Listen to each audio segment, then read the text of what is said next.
আপনি যদি বিধবা ভাতা অথবা বার্ধক্য ভাতা পেয়ে থাকেন তাহলে আপনার জন্য কিন্তু অত্যন্ত গুরুত্বপূর্ণ একটি আপডেট রয়েছে।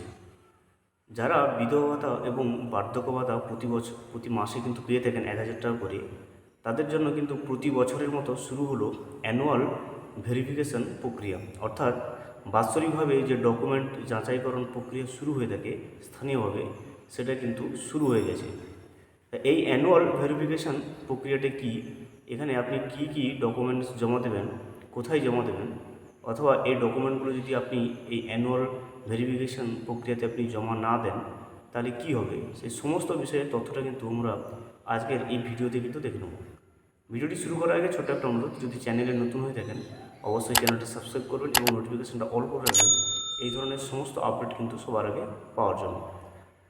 প্রতি বছরের মতো কিন্তু যারা বিধবা ভাতা এবং বার্ধক্য ভাতা পেয়ে থাকে তাদের জন্য কিন্তু অ্যানুয়াল ভেরিফিকেশন প্রক্রিয়াটা শুরু হয়ে গেছে। অর্থাৎ এই প্রক্রিয়ার মাধ্যমে কিন্তু আপনাকে আপনার যে স্থানীয় গ্রাম পঞ্চায়েত রয়েছে সেই গ্রাম পঞ্চায়েতে গিয়ে আপনার কিছু ডকুমেন্টস আপনাকে জমা দিয়ে আসতে হবে।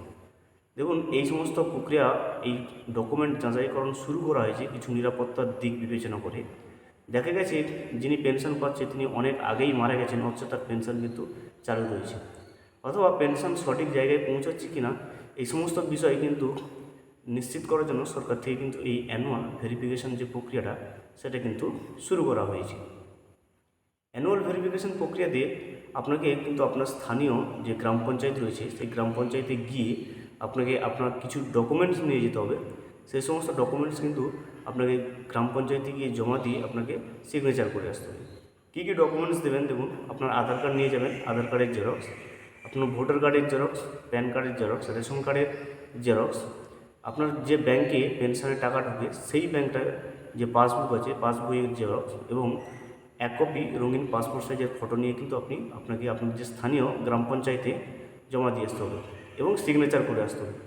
করে এলেই তবে কিন্তু আপনার যে অ্যানুয়াল যে ডকুমেন্ট ভেরিফিকেশনের কাজটা কিন্তু সম্পূর্ণ হবে। আর না হলে কিন্তু যদি আপনি এই অ্যানুয়াল ডকুমেন্ট ভেরিফিকেশানটা যদি না শুরু কমপ্লিট করেন বা সম্পূর্ণ করেন তাহলে কিন্তু আপনার যে পেনশনের টাকাটা, যেটা প্রতি মাসে মাসে আপনার ব্যাঙ্ক অ্যাকাউন্টে ঢুকতো 1,000 টাকা, সেটা কিন্তু বন্ধ হয়ে যাওয়ার সম্ভাবনা খুব বেশি। কারণ সরকারিভাবে এই অ্যানুয়াল যে ভেরিফিকেশান প্রসেস এটা কিন্তু শুরু করা হয়েছে, এটা না করলে কিন্তু আপনার পেনশনটা কিন্তু বন্ধ হয়ে যেতে পারে।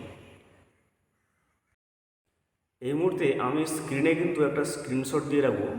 এই স্ক্রিনশটটা হচ্ছে একজন পেনশন বেনিফিশিয়ারির। উনি কিন্তু আগে পেনশন পেতেন, কিন্তু বর্তমানে ওনার পেনশনটা কিন্তু বন্ধ।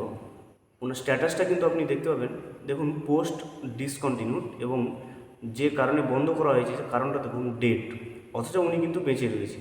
তো ওনার সঙ্গে যখন কথা বললাম উনি বললেন যে এই যে প্রতি বছর যে অ্যানুয়াল ডকুমেন্ট ভেরিফিকেশন হয়, অর্থাৎ বাৎসরিকভাবে পঞ্চায়েতে গিয়ে এই সমস্ত যে ডকুমেন্টগুলো জমা দিয়ে আসতে হয়, উনি কিন্তু সেটা করেননি। তার ফলে কিন্তু ওনাকে মৃত বলে ঘোষণা করে ওনার পেনশনটাকে বন্ধ করে দেওয়া হয়েছে। তাহলে বুঝতে পারছেন এই অ্যানুয়াল ডকুমেন্ট ভেরিফিকেশানটা কতটাই গুরুত্বপূর্ণ যারা পেনশন পেয়ে থাকে তাদের জন্য। তো অবশ্যই আপনার স্থানীয় গ্রাম পঞ্চায়েতে খোঁজ নিন, যদি অ্যানুয়াল ভেরিফিকেশান এখন থেকে আপনার এলাকায় শুরু হয়ে গেছে থাকে, তো আপনি অবশ্যই কিন্তু আপনার পেনশনটা চালু রাখতে এই অ্যানুয়াল ডকুমেন্ট ভেরিফিকেশানের কাজটা কিন্তু সম্পন্ন করে গ্রাম পঞ্চায়েত থেকে আসুন। Thank you for watching. Please subscribe the channel and press the bell icon.